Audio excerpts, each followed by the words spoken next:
but like, what's the thing? What's the point of difference that makes SalesBox AI unique? Sure, yeah. It's a unified GTM platform that is driven by agents that's meant for specific purpose, and all of them focus on driving pipeline and revenue growth. So everything within that platform is towards this unified goal of driving revenue.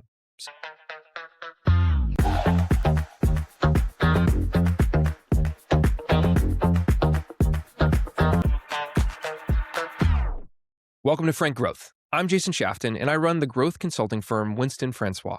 Around here, we tell the truth about growing, the good, the bad, and the can't say it out loud ugly.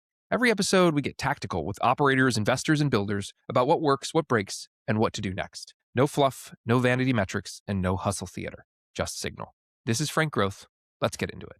Today, we have Alex Roy, and we're going to talk about building an AI company for 12 years. Before we bring Alex on, a quick riff on today's topic. Everyone says they have an AI agent now. Most of them didn't exist 2 years ago. Alex is different. 3 successful exits, leadership roles at startups and Fortune 500 companies. Then in 2014, when AI was still a punchline, not a pitch deck, he founded SalesboxAI. Bootstrapped it, no outside funding, landed Fortune 50 clients, and he's still running it. There are 3 traps that I see in AI right now. First, agents that don't talk to each other. You end up with the same stovepipe marketing and sales you've always had, just with a chatbot sitting on top. Second, hype over proof. Demos that look like magic, but can't show pipeline impact. And third, new entrants who've never survived a down cycle.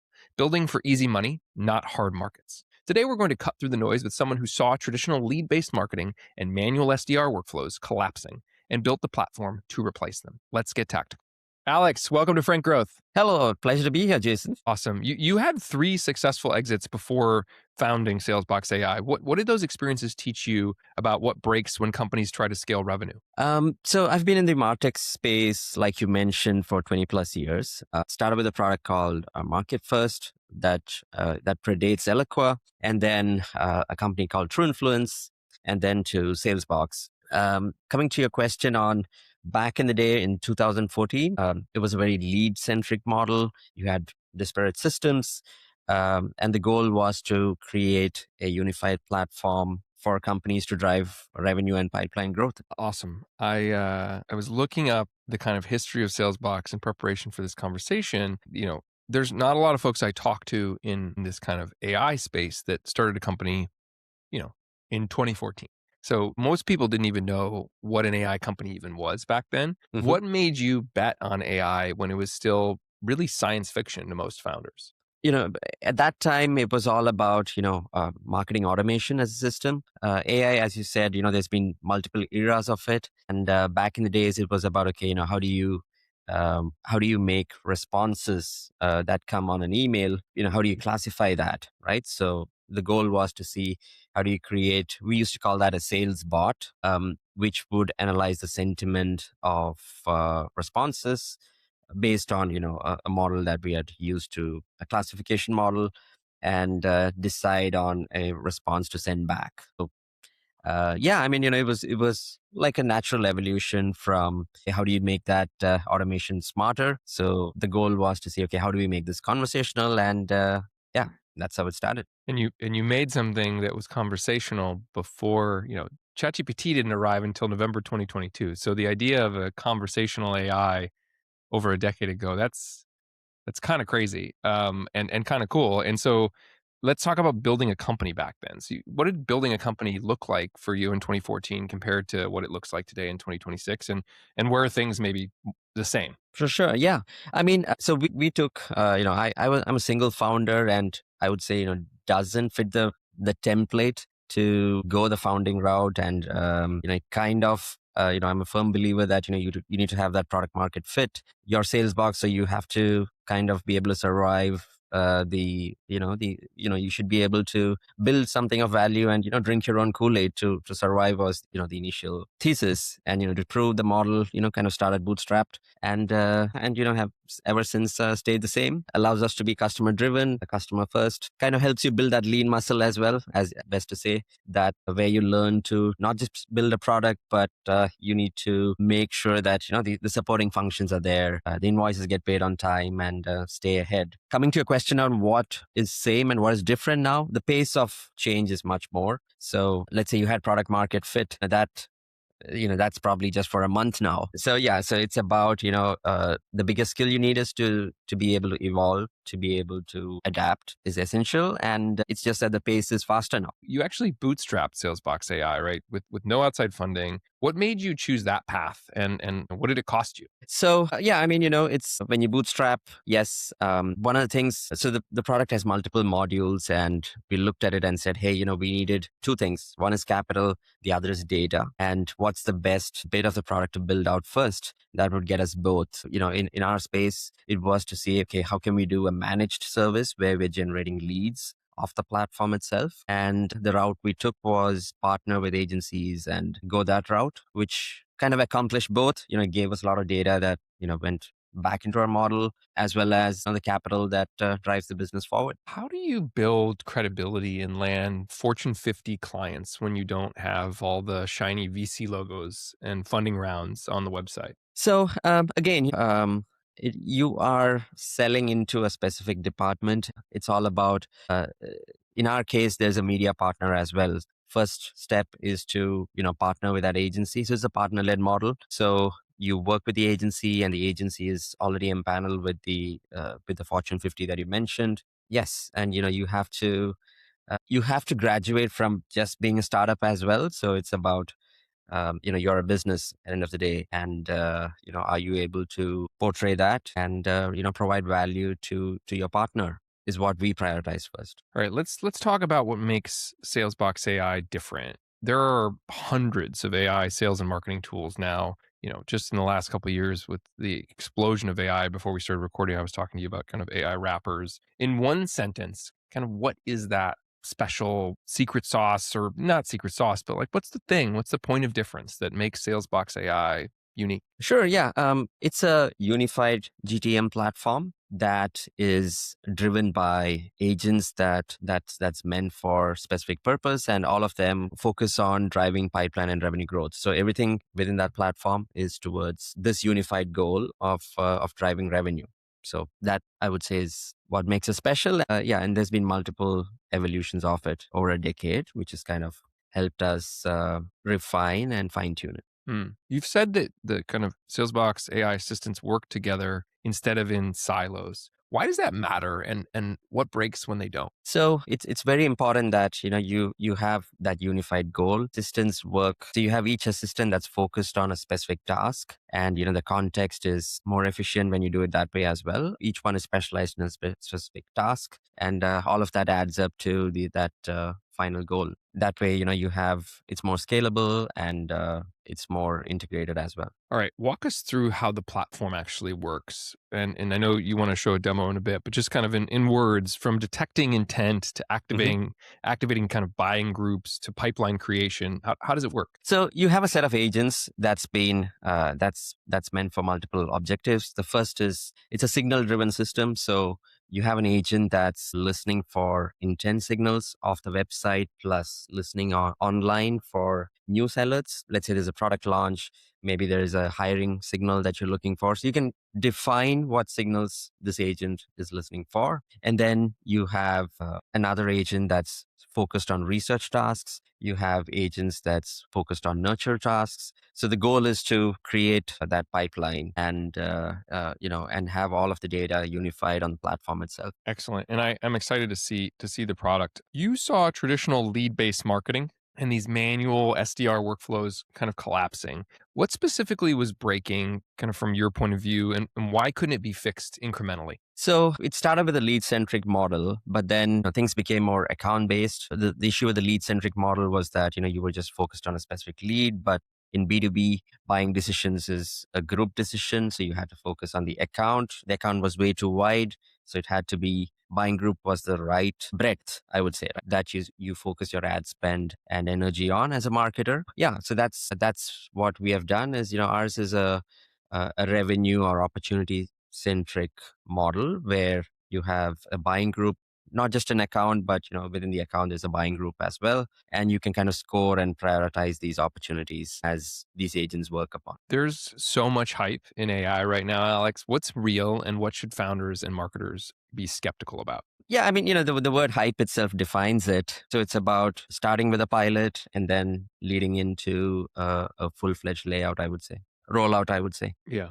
Yeah, I think the pilot to kind of full rollout makes a ton of sense, and it's a really fantastic way to prove that your product isn't just hype, right? That it's not vapor and that it actually can do what you say, and it lowers the stakes for somebody to kind of, it's the jobs to be done framework. They're hiring you to do the job, and you're proving that you can do it. So I like that approach. What's something that agents genuinely can't do yet, where the human still has to be in the loop? So, see, our philosophy is that, okay, how do you amplify the human element in marketing using AI? That's what we believe in. So that means, how do you bring in the empathy, the personalization, the how do you make just being human is not enough. Also, I mean, you have to be. It's about how do you take those core skills and amplify it.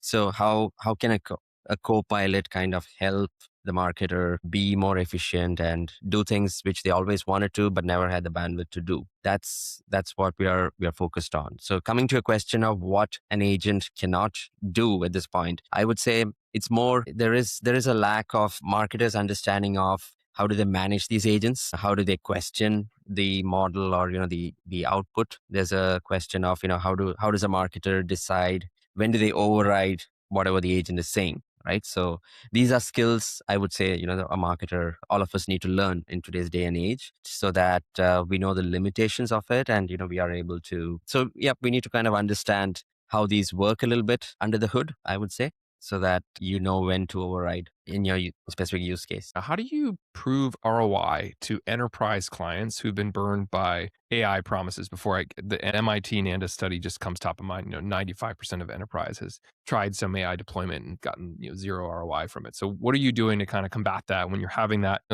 big customer potentially be involved, but they're like, yeah, skeptical, worried that this is just more So vapor, yeah, more. Yeah, go ahead.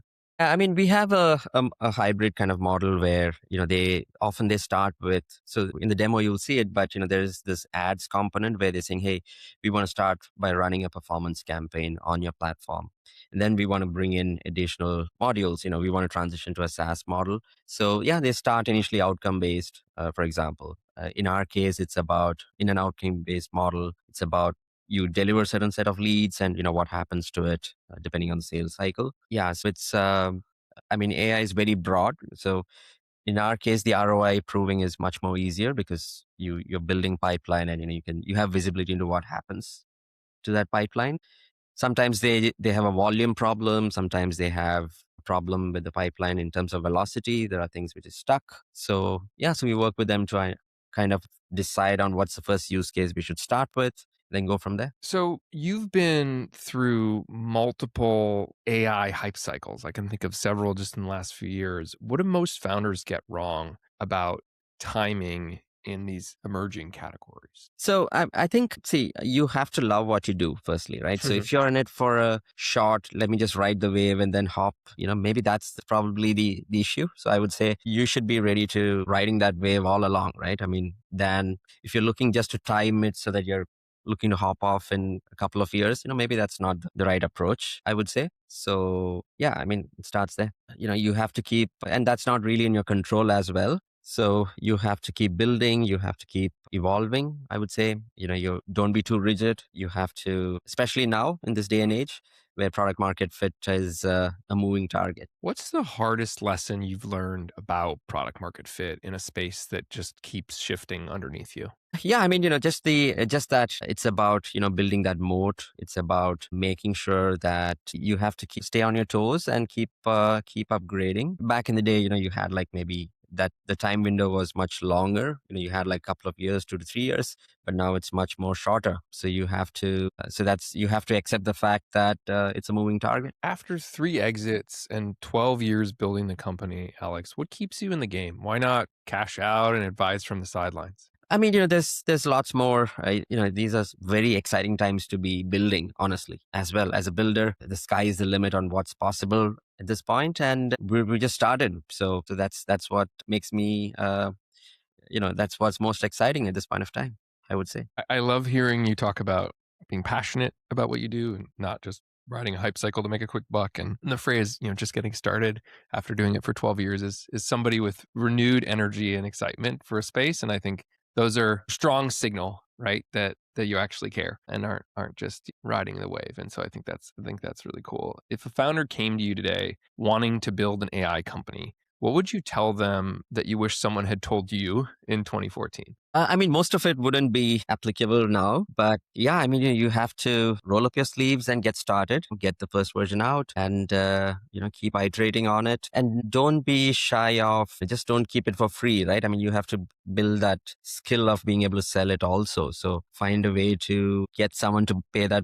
first dollar to take that service, right? So that's very important as well. Sometimes we are very focused on the product and just forget about selling it to people. So that doesn't help as well. All right, Alex, this is my favorite part of the interview. It's the lightning round. So quick hits, quick answers. You ready? Sounds good. Yep. One metric you watch religiously to know if the business is healthy. And that's our margins. One piece of conventional startup wisdom that's actually wrong. That it's a must to be raising capital to build a business. One thing that's harder about running a company in 2026 that it was in 2014. I would say maintaining your product market fit. One thing that's easier. It's much easier to build now than ever before. If you weren't building SalesboxAI, what would you be building? I would say it's more like a replica of yourself kind of thing is something I have always wanted to build, which lives on. So, All right, Alex, before we wrap up, let's get a quick demo of the platform. Sure. Yeah. So we have now logged in as an admin into the platform, and there are multiple dashboards, but the first one is what we call as the RevOps dashboard,